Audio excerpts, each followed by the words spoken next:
বিদেশি অতিথি এবং আমাদের বাংলাদেশ সরকারের মাননীয় উপদেষ্টারা থাকবেন। সেইখানে ক্যাম্প থেকে 100 রোহিঙ্গা রিপ্রেজেন্টেটিভদেরকে, নারী পুরুষ ইয়ুথ যারা রয়েছেন প্রতিনিধিত্ব করেন, তাদেরকে আনা হবে এখানে।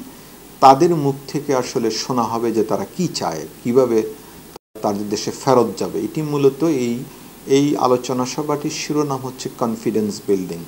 তাদের যে মনোবল বৃদ্ধি করা প্রত্যাবাসনের ক্ষেত্রে, সেক্ষেত্রে তারা কি চায়, কি করতে চায়, কিভাবে স্টেক হোল্ডার যারা, অংশীজন যারা, তারা কিভাবে তাদেরকে সহযোগিতা করতে পারে। এটি হচ্ছে প্রথম দিন আলোচনার বিষয়।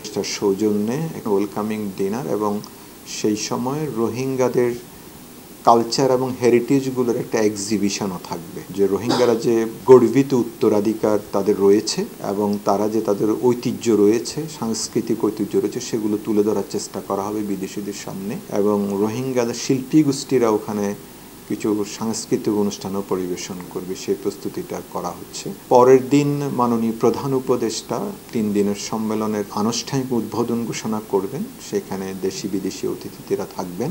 বিকেলে 4টি থিমেটিক সেশন থাকবে।